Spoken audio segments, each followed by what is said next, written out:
Somewhere over the coast of North Africa on the 1st of February 1943, a four-engine bomber is doing something that should not be possible. Its tail is nearly torn off. A German fighter has sheared straight through the back of the fuselage, and the entire rear of the airplane is hanging by a ribbon of bent metal and a few thin cables, swaying in the wind like something already dead. By every rule of flight, this airplane should be falling out of the sky. Instead, it is flying. It will keep flying for 2.5 more hours, and it will carry all 10 of its men home alive. You have probably seen the photograph. It is one of the most famous images of the entire war, but almost no one ever asks the question buried inside it. How? How does an airplane cut nearly in half stay in the air? The answer is not luck, and it is not only the courage of the crew. The real answer was written years earlier on a drawing board in Seattle by a quiet young man whose name you have never heard and who at the time was barely 23 years old. This is the story of the bomber they called the Flying Fortress and the young engineer who built it to refuse to die. His name was Edward Wells, and almost nothing about him fit the part. He was not a war hero or a famous inventor. He was a shy, precise, soft-spoken young man from Boise, Idaho, who had breezed through Stanford and joined the Boeing company at 21. In the summer of 1934, he married a young woman named Dorothy one day before his 24th birthday. And in that very same stretch of months, this newlywed, barely out of school, was handed a piece of the most ambitious airplane in America. It started with a contest and a single word that almost everyone misread. In 1934, the United States Army asked the country's plane makers for a new bomber. The request called for a multi-engine aircraft, and to nearly every company in the running, that meant the obvious, sensible thing. 2 engines. That was what bombers had always had. It was cheaper, it was simpler, it was exactly what the Army expected to see roll out of the hangar. The team at Boeing read that same word and made a reckless, expensive bet. They built a bomber with 4. 4 engines cost more and weighed more and poured the company's own money into an idea nobody had asked for. But 4 engines could do something 2 never could. Lose 1 to enemy fire, and you still had 3. Lose 2, and you might still drag yourself home on the others. Without ever once saying it out loud, they were designing an airplane built to keep flying after it had been badly hurt. And the man drawing much of it was Wells.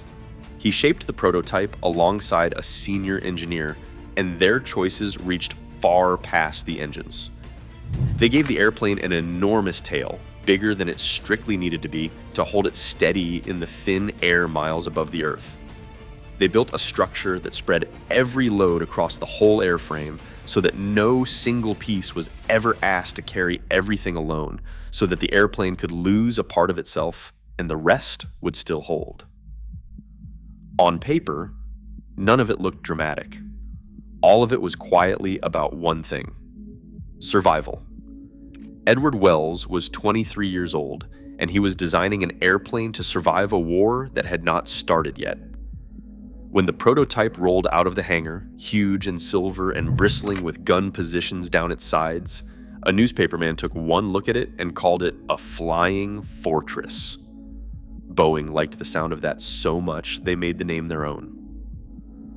On a clear morning in July of 1935, the great machine lifted into the air for the very first time, and Wells was aboard to watch it fly, riding behind the chief test pilot.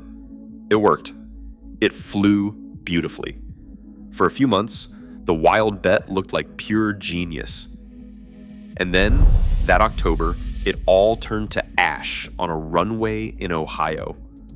On a test flight, the bomber lifted off, climbed too steeply, stalled, and came crashing back down to the earth, where it broke apart and burned.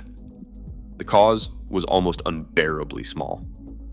A set of locks, meant to hold the controls still while the airplane sat on the ground, had been left engaged. 2 men aboard were killed, among them the test pilot who had flown the airplane on its very first flight. The Army, shaken and over budget, handed the main contract to a smaller, simpler 2-engine plane from a rival company instead. The 4-engine Fortress, the airplane built to survive, had very nearly died in its cradle. A pile of burned wreckage on an open field, written off by the very men who were supposed to buy it. But the design was too good to bury.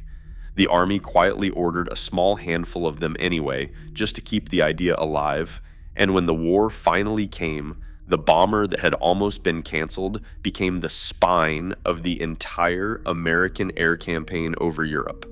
Everything Wells had built into that airplane, the 4 engines, the oversized tail, the body that could lose pieces and keep flying, was about to be handed to boys who had never once heard his name and tested over and over and over in the deadliest skies on Earth.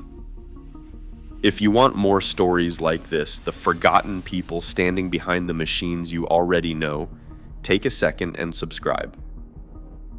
Now let me show you what that quiet young man built on the day it was needed most. First, you have to understand what it meant to fly one of these. The daylight bombing of Germany was among the deadliest work of the entire war. You flew in tight formation, hundreds of bombers packed wing to wing, straight into walls of anti-aircraft fire and swarms of fighters, with no way to turn aside and nowhere on Earth to hide. A crew flew until they were killed, captured, or somehow lived through 25 missions. And for long stretches of the war, the cold math said you would not make it that far. Back at the airfields, ground crews stood out in the evening and counted the bombers coming home, and counted the empty places in the sky where bombers should have been. Now climb aboard one. It is the 1st of February 1943, and the bomber is named the All-American. You are high over Tunisia, turning for home, the bomb run finished, the formation drawn in tight around you. The cold up here is a living thing. It bites through everything you wear. The 4 engines beat through the airframe and up into your chest.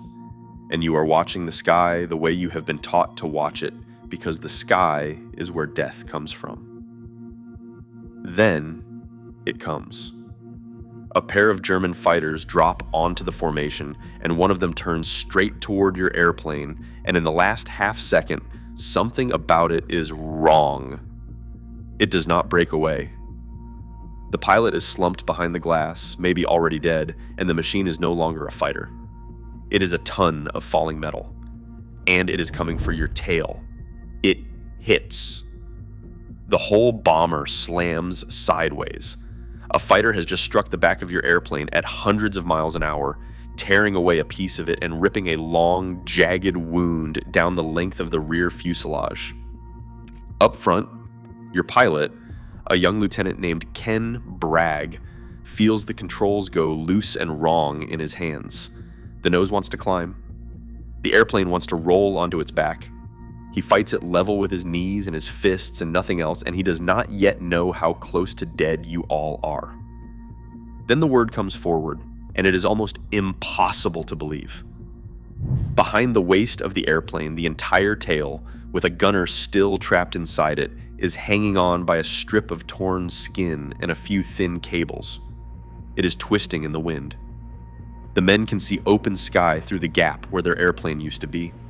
By every law of flight, that tail should rip clean away, and the bomber should fall out of the sky like a stone. It does not tear away. This is the moment 1,000 quiet decisions come due. That oversized tail, the one built bigger than it ever needed to be, is still biting into the air, still holding the nose straight.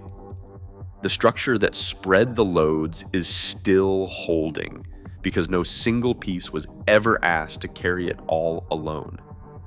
And out on the wings, the 4 engines, the expensive, unfashionable 4 that everyone had said were too many, are still turning. still dragging the broken airplane forward through the sky. The All-American is still flying because 8 years earlier, a shy 23-year-old at a drawing board decided that it should be able to fly exactly like this. And then the rest of the formation does something that has nothing at all to do with engineering. They see the crippled airplane falling behind, and they slow down. They throttle back to its wounded pace and gather in close around it, shielding it through the worst of the sky, refusing to leave it to die alone. For 2.5 hours, the All-American crawls toward home, its severed tail waving in the wind, the men inside afraid to move too far toward the back for fear of tipping the balance and finishing what the fighter began. When the airfield at last slides into view, Bragg makes a long, slow, aching approach. He brings the bomber down gently onto its main wheels, holding the ruined tail up off the ground for as long as he possibly can, and the airplane rolls out down the runway and comes, finally, to a stop. An ambulance races across the field toward it. The crew waves it off. Not one of the 10 men aboard has been seriously hurt.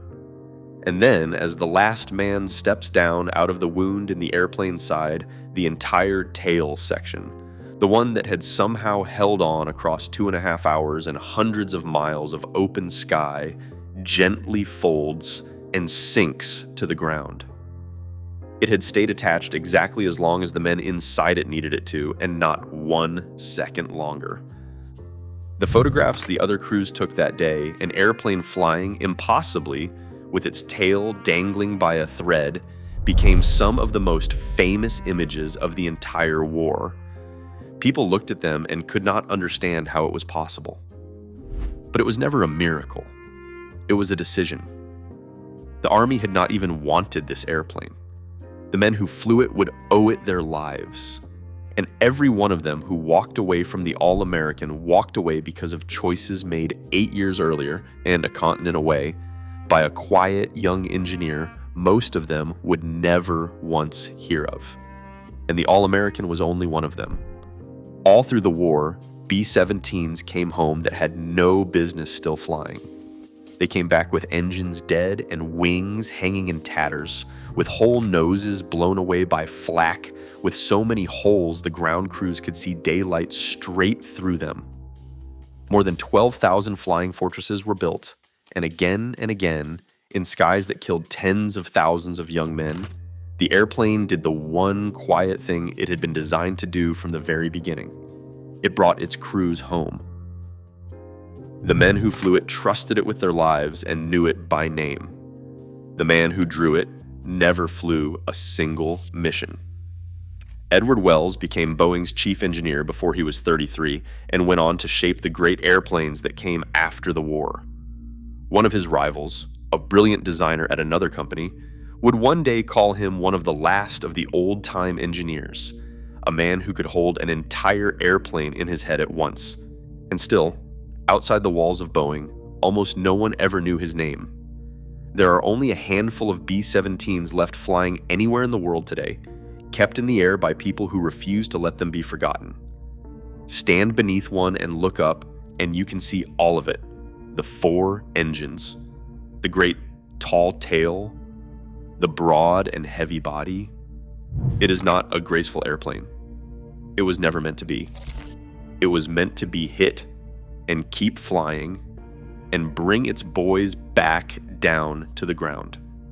The bomber that refused to die, we remember. The quiet young man who made sure that it could, we forgot. His name was Edward Wells. If a story like this is worth keeping alive, stay with us. There is always another one waiting.